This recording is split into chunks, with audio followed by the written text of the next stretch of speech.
Hello guys and welcome to another episode of Fantasy Fortunes. We're on to game week 10 now, and yeah, last week threw up a few surprises in the league, so this week will definitely be very interesting. First of all, of course, let's have a look at the MHFC challenge table and see how you lot are getting on. The top of the table then does not make good reading for the challengers whatsoever. We've got Alex Armstrong, he's gone back up to the top after another good week, and another Mongol in second place in Tom Legresley.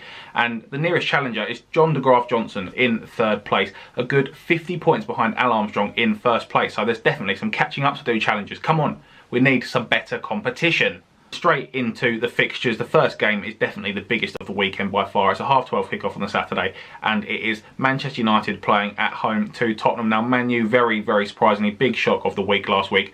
Man U losing 2-1 away to Huddersfield, of all people.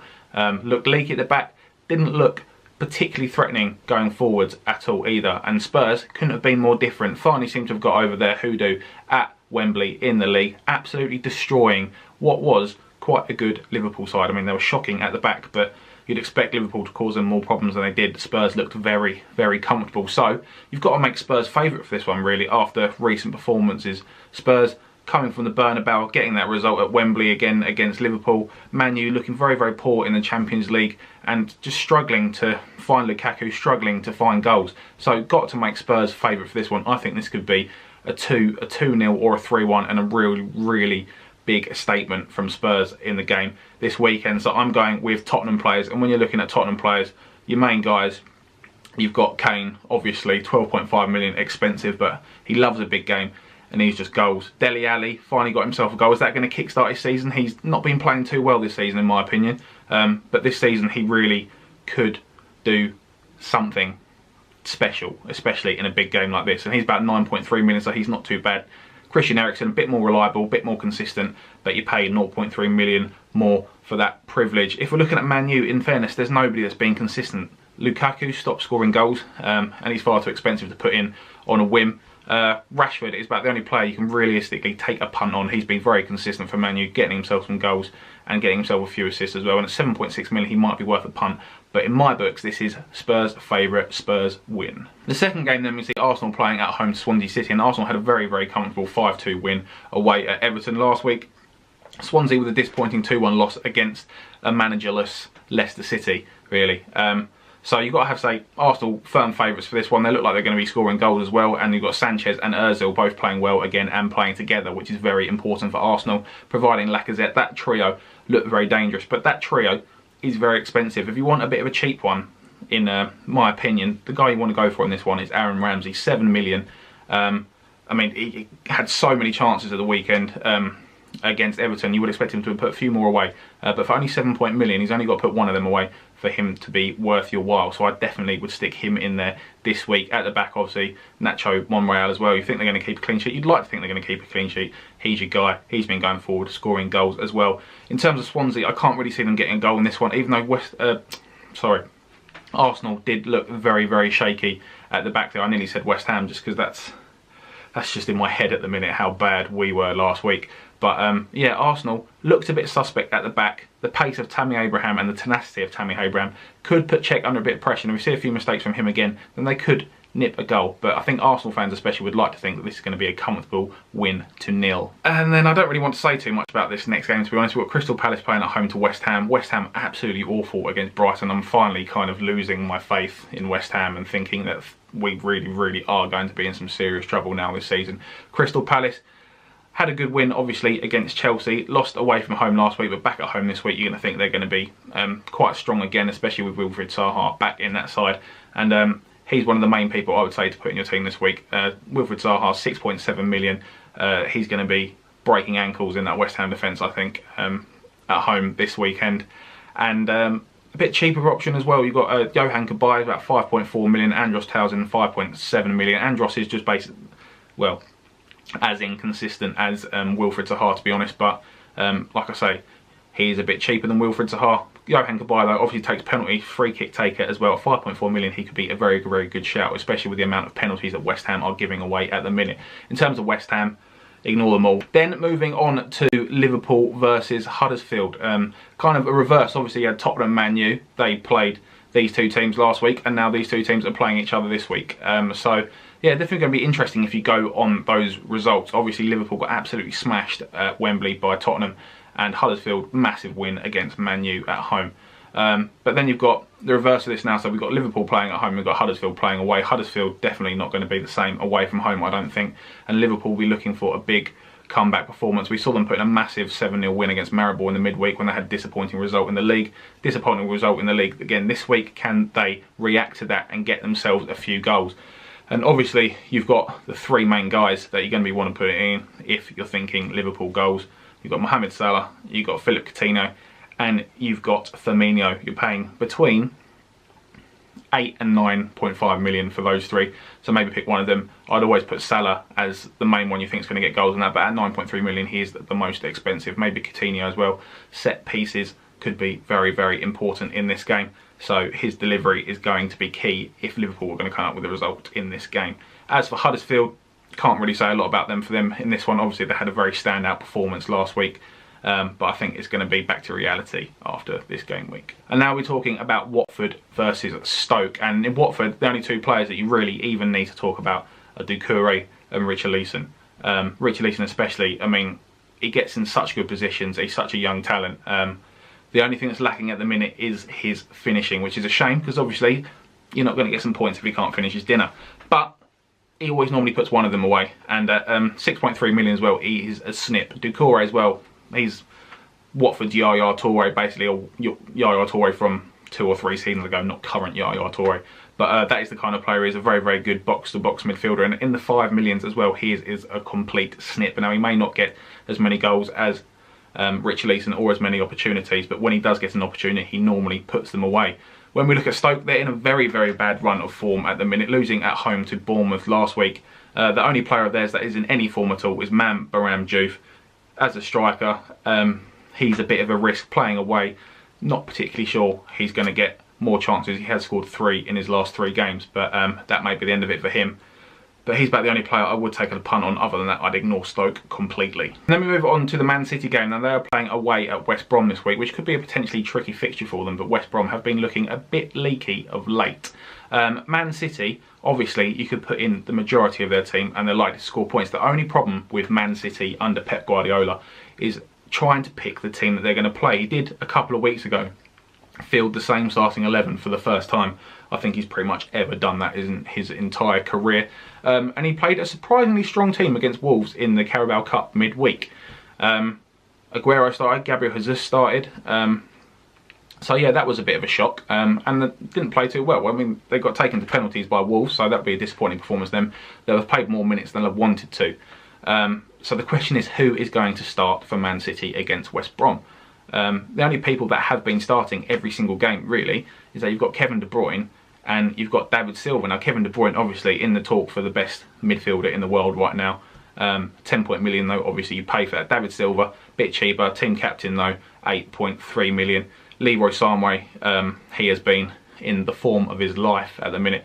At about 8.3 million as well, he's also a good shout. They're like the 3 consistent players that have definitely been playing kind of week in, week out. As it goes for whether Gabriel Jesus is going to start or whether Sergio Aguero is going to start, you don't know. Will Raheem Sterling be back in the starting lineup? These are all questions that I can't really answer for you, and so it's going to be a bit of a risk putting them in. But I say you can't have a game week without Man City players in it. It's got to be a comfortable away win. We have Chelsea playing away at Bournemouth. Now, Chelsea have not been playing like a Conte side of late. They've been scoring a fair few goals, but they've been conceding an awful lot of goals as well. Away at Bournemouth, though, I think they may be able to hang on to a clean sheet. Bournemouth really struggling in the striker department at the minute. Josh King injured, Jermaine Defoe injured or unwell. They might be back for this week, but they had Benik Afobe playing last week, and he, unfortunately, is not that much of a threat.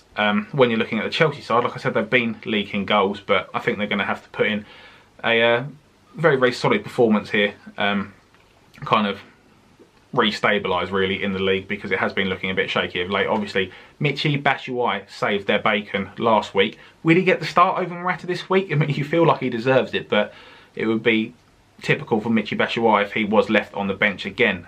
Willian had a very, very strong game as well, especially in the last half an hour of that game. You'd expect him to get a start, and at only 6.9 million as well, he is cheap as chips. So I'm getting in my team, and I advise that you probably do as well. Saying that, obviously he'll start on the bench, probably won't play any minutes, but that's got to be he's got to start. That's a bargain as well. Pedro as well, obviously very, very good, but that's the problem. Only one of them is going to play realistically. You're going to have Hazard, you're going to have either Morata or Batshuayi, and then you're going to have either Pedro or Willian. I'm going Willian for the start this week, 6.9 million. Do it. And then we move on to Super Sunday. It's not a very exciting one. I don't know who's been picking the Super Sunday fixtures this season, but they've been poor. There's been 3 or 4 Sundays that I think I've fallen asleep halfway through the first games. Not particularly exciting, but we've got to talk about them anyway. The first one is Brighton playing at home to Southampton. In my opinion, this has got 0-0 written all over it. Brighton obviously smashed West Ham on Friday night. West Ham are terrible. Southampton squeaked a 1-0 win away at West Brom.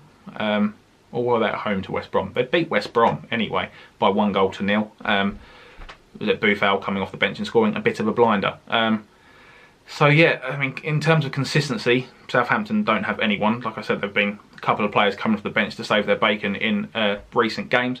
Brighton, can they follow up that impressive win against West Ham with a win at home? I think Brighton probably might just be favourites for this one. If they're going to win it, they're going to win it. It's going to be a squeaky 1-0. Who's going to score that goal? Probably Glenn Murray. Got a couple against West Ham. Who's going to set up that goal?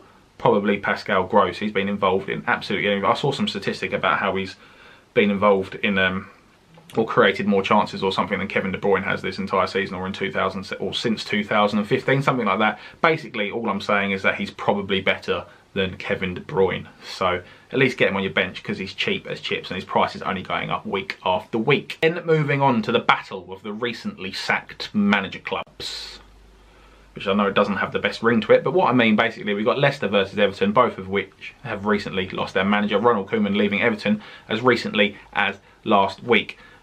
When we then look at what's going to be happening in this fixture, Everton away from home, they could struggle against Leicester. Leicester always seem to sack their manager and then have an absolutely blinding month after that, so I've got Leicester down as favourites for this one. And if you're looking at players to put in from Leicester, the only one you can really look at is Riyad Mahrez. He is 8.4 million at the minute, so he's not the cheapest option, but he's been on fire lately. Something has happened. I mean, I don't know whether he just falls out with all his managers, gets them sacked, and then has an absolute blinder for a month until the next manager comes along and he falls out with them. But the last 2 weeks, he's been absolutely unstoppable. So he's about the only person really that I would say to put in who's been consistent for Leicester. In terms of Everton, obviously nobody's been consistent whatsoever. Will they have a bouncing performance? A bounce back performance, however you want to put it. In this one, I think they're going to struggle. David Unsworth, though, at the helm, I think is caretaker manager. He's definitely going to be instilling a lot of passion into that dressing room. So there's potential there, but there's nobody with the real consistency to back. Maybe a Wayne Rooney, because like I said about that passion, he obviously got that goal against Arsenal. That's really going to be plucking for it, and to use up one of your strikers on Wayne Rooney, I wouldn't bother with it. I've got Leicester win on this. And then finally, the fixture that everyone will be rushing home from work for on a Monday night, we've got Burnley playing at home to Newcastle. Shut up. Bloody rude. Hello? You alright? Who do you think is going to win out of Burnley and Newcastle? Newcastle, what do you think the score's going to be? 2-1, cool, right, I'm filming, I'll ring you back in a minute. So there you go, you've heard it. My girlfriend's just rung up to tell me that Newcastle are going to beat Burnley 2-1. So that's all you really need to know when we're looking at these teams. Burnley, their only really dangerous player was Chris Wood, and I believe he's now injured. He's got a little yellow triangle around him. So he may play if they're desperate, but it'll be one of those late fitness test kind of jobs. And their only other really player that's been very good is Nick Pope in goal. He's been really, really good since Tom Heaton's gone in and had his surgery on his shoulder. So they'll be hoping for a clean sheet in this one, obviously, and hoping that they can nick a goal somewhere in this game. In terms of Newcastle, again, they've not been finishing off the chances that they've had. They've had a lot more chances and they've been relying a lot on goals from set pieces to get them over the finishing line in a lot of these games. And when you've got people putting those balls into the boxes, you've got Matt Ritchie, you've got Christian Atsu. They're the two wingers. They look the most dangerous for me, and they're not too expensive. Christian Atsu, especially 5.1 million. Matt Ritchie, you pay a bit more, but he's a bit more consistent. 6 million for him. So if you're going to believe my girlfriend, Newcastle are going to win this 2-1. Ritchie and Atsu are going to do absolutely everything. So they're the players you've got to stick in your squad. But in terms of my opinion, I think this could definitely be a draw, potentially a 0-0. Maybe Newcastle might squeak it 1-0. Finally then, moving on to captain's pick, and we've got a trifecta of choices for you this week. Obviously Harry Kane is in the conversation. He has to be in the conversation every single week. He's got 8 goals in his last 9 games, and it's a big game at Old Trafford. Yes, I know, but he loves a big game, and he just needs one chance to fall his way, and he's often going to put it away. 2 other choices then we've got for you. Both come from Man City, the 2 informed players for them. We've got Leroy Sané. He's got 3 goals and 4 assists in his last 4 games. He's been on fire at the minute. About 8.3 million as well. He's the cheapest on this list. So maybe he's definitely worth having a shout. Away at West Brom, he could run circles around that defence and creates as many as he scores. And then obviously we've got Kevin De Bruyne. In his last 3 games, he's got 1 goal and 3 assists. Like I mentioned previously, a lot of people saying that he's potentially the best midfielder in the world right now, so he's got to be in the conversation as well. Not scoring as many goals as perhaps he has done in previous seasons, but the amount of passes he's putting into that box, people are just getting onto the end of them and slotting them away. So they're your 3 choices this week. Poll will be up in the corner now. Have a vote on that and let us know who you think should be captain. That is it then for another game week of Fantasy Fortunes. As always, give us a comment if you think that we've missed anybody out, if there's a different captain that you think should be in the conversation, and if there's just someone in your team that you think we've left out who should be a must-have for this game week, as well as you think there's anyone we should not have in our teams that we've potentially oversold.